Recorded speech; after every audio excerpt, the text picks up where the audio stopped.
Information Security by Angula McDonald. What is information security?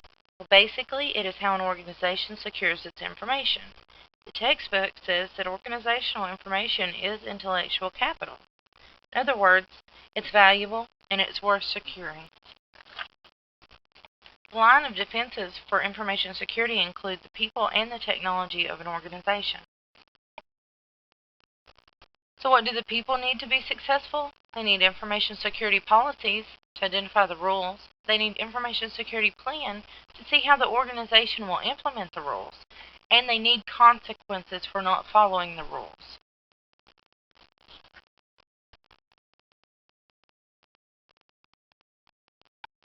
The people are the most important.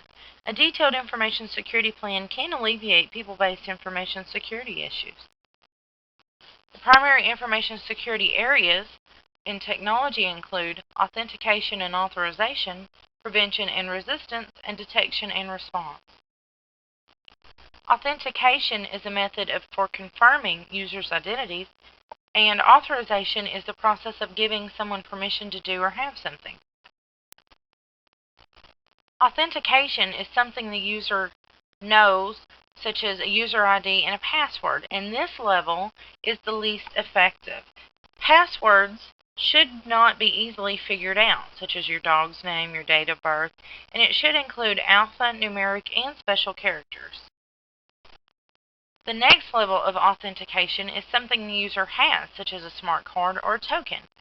Some employers are using ID cards that include a smart card chip or a barcode to clock employees in and out of the payroll system to allow them access into certain parts of the building and to certain equipment.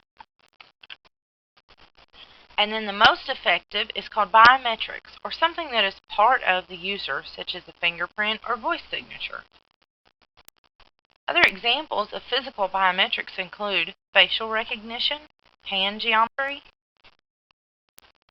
iris scan, retinal scan, vascular patterns, and DNA.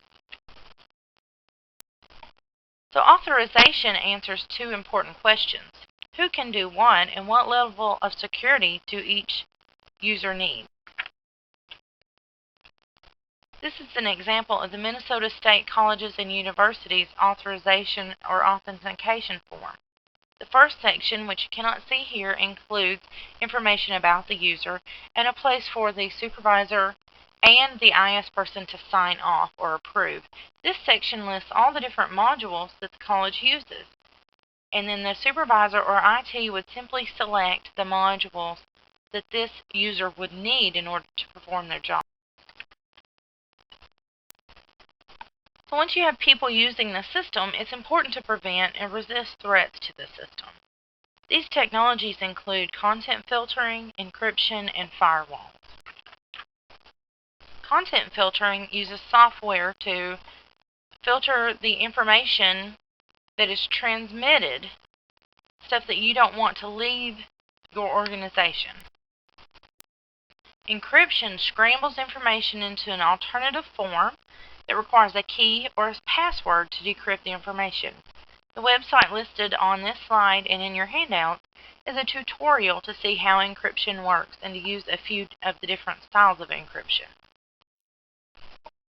A firewall is hardware or software that guards a private network by analyzing the information leaving and entering the network.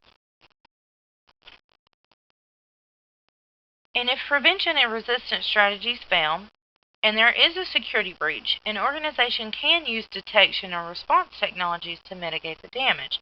And most commonly, this is done using an antivirus software. So in summary, the first and most important line of defense against breaches in information security is the people of the organization. Use security plans and policies, training and compliance, and after implementing the information security plans and policies, invest in the right level of technology. Remember, the three primary information security areas include authentication and authorization, prevention and resistance, and detection and response.